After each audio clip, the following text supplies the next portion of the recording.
ராஜகிரி எனும் சிற்றூர்ல வல்லவன் ஒரு உழவன் வாழ்ந்து வந்துட்டு இருந்தான். பேருக்கு ஏத்தது போல அவன் உடல் வலிமையில சிறந்தவனே தவிர உள்ளத்துல கள்ளம் கபடம் எதுவும் இல்லாத ஒரு வெள்ளந்தியான மனிதன். அவனோட மனைவியோட பேரு தான் கோதை.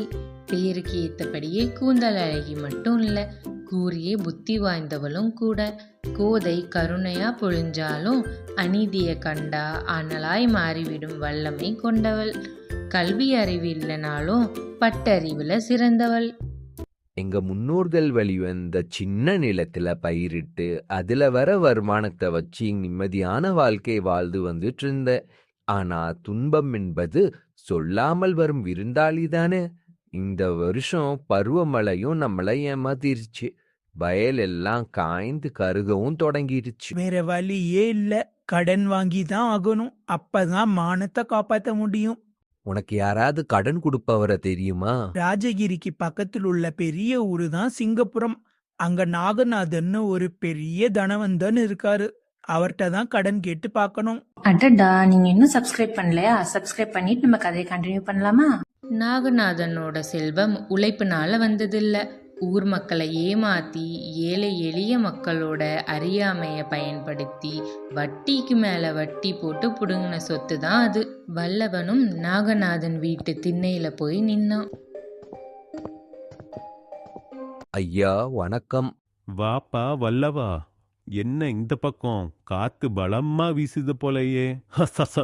ஐயா, மழை ஏமாத்திருச்சு, பயிர் கருகிருச்சு. அடுத்த போகம் விதைக்கவும் குடும்பத்தை காப்பாற்றவும் சிறிது பொற்காசுகள் கடனா வேணும் ஐயா. அடுத்த அறுவடை முடிஞ்ச உடனே அசலையும் வட்டியையும் சேர்த்து தந்துடுறேன். ஆஹா, இவன் நிலம் ஆற்று ஓரத்துல இருக்க வண்டல் மண்ணு பூமியாச்சே. அதை எப்படியாவது அபகரிக்கணும்ன்றதுதான் என் ரொம்ப நாள் ஆசை. வல்லவா, உனக்கு இல்லாகதா எவ்வளோ வேணாலும் வாங்கிக்கோ. ஆனா ஒரு நிபந்தனை, காலம் கெட்டு போய் கிடக்குல்ல. சும்மா வாய் வார்த்தையை நம்பி பணம் தர முடியாது. ஓலைச்சுவடியில எழுதி தரணும், சரியா? அப்படியே ஆகட்டும் ஐயா. நாகநாதனும் ஒரு ஓலைச்சுவடியை எடுத்தான். அதுல வாங்கின கடனை 6 மாசத்துல திருப்பி தரணும். வட்டியா பணத்தை தர வேண்டாம். ஆனா அதுக்கு பதிலா மனசுக்கு திருப்தியான பொருளா தரணும். தவறினால் வல்லவனோட நிலம் முழுக்க என்னுடையதுன்னு கையெழுத்து வாங்கினான். வல்லவனும் அந்த எழுத்தோட ஆழம் புரியாம கையெழுத்து போட்டான். வாங்கின பணத்தை வச்சு கிணறும் வெட்டினான். நல்ல வேளையா நீரும் சுரந்துச்சு. கோதையும் வல்லவனும் ராத்திரி பகலா வயல்ல உழைச்சாங்க. கண்ணிமைக்கும் நேரத்துல 6 மாசமும் ஓடிருச்சு. அமோகமா அறுவடையும் நடந்தது. அசலுக்கு தேவையான பணத்தையும் வட்டிக்கு ஈடா தோட்டத்துல விளைந்த முதல் தரமான நெல் மூட்டைகள் காய்கறிகள் எல்லாத்தையும் நாகநாதன் ஐயாட்ட கொடுக்க போனான் வல்லவன். ஐயா வணக்கம். காலக்கெடு முடியறதுக்குள்ள பணத்தோட வந்திருக்கேன். என் நிலத்தோட பத்திரத்தை திருப்பி கொடுங்க ஐயா. வல்லவா, நீ இன்னும் குழந்தையாக இருக்கியே. ஓலைச்சுவடியில நான் என்ன எழுதியிருந்தேன்? என் மனசுக்கு திருப்தியான பொருள்னு தான் எழுதியிருந்தேன்.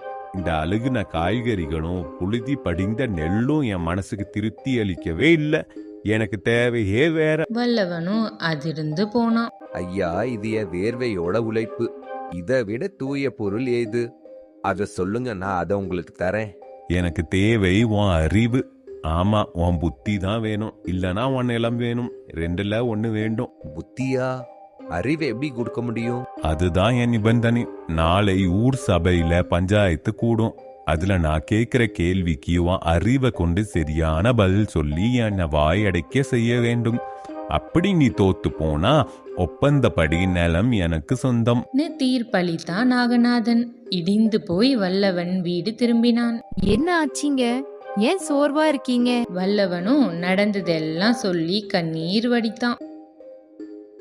கவலைப்படாதீங்க. ஒரு நரிய தோக்கடிக்க ஒரு சிங்கம் தேவையில்லை, ஒரு புத்திசாலி முயலே போதும். நாளைக்கு பஞ்சாயத்துக்கு நீங்க போக வேண்டாம். உங்களுக்கு பதிலா நான் போறேன். கடன் வாங்கினது நீங்கனாலும் கணவன் வாங்கின கடனை அடைக்கிறது மனைவியோட கடமைதானே. அந்த நாகநாதனுக்கு அவன் போக்குலையே நான் எதிர்கொள்றேன். மறுநாள் காலையில ஊர் நடுவே உள்ள ஆலமரத்தின் கீழே பஞ்சாயத்து கூடுச்சு. கோதையும் கையில ஒரு தராசோட வந்தா. ஊர் மக்கள் எல்லாரும் அவளை ஆச்சரியமா பார்த்தாங்க. என்னம்மா உன் கணவன் ஓடிட்டானா? பாவம் பெண்ணை அனுப்பி வச்சிருக்கான். ஐயா, என் கணவருக்கு உடல்நிலை சரியில்லை. அவர் கடனுக்கு நான் பொறுப்பேற்கிறேன். நீங்க என் புத்திய சோதனை செய்யலாம். நான் ஜெயிச்சா கடன் பத்திரத்தை கிழிச்சு போடணும். நீங்க ஜெயிச்சா நிலத்தை நீங்களே வச்சுக்கலாம். இவள் அவமானப்படுத்தி திருப்பி அனுப்பினாலே நிலம் எனக்கு தான். எனக்கு சம்மதம். ஆனா நான் கேட்கும் 3 கேள்விகளுக்கும் சரியான பதில் வர வேண்டும். பெண்ணே, இந்த உலகத்தில் மிக வேகமானது எது? காற்றா, மனமா, இல்ல ஒளியா? ஐயா, காற்றும் ஒளியும் வேகமானதுதான். ஆனா அதை விட வேகமானது வறுமை வந்தவனோட சிந்தனை.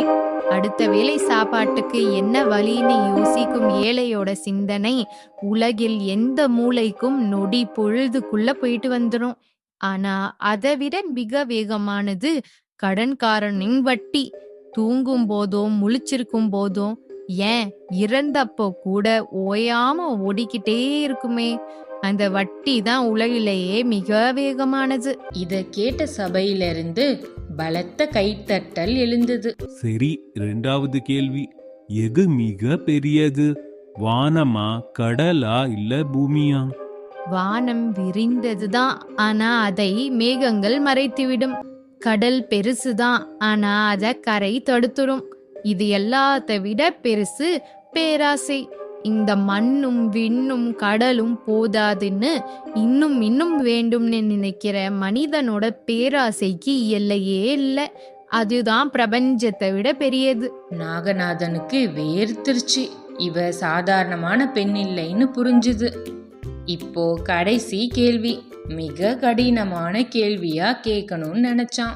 இதோ பாரு பெண்ணே, என் கையில ஒரு பிடி எள்ளு வச்சிருக்கேன். இந்த எள்ளுல இருந்து எண்ணெய் எடுக்கணும்.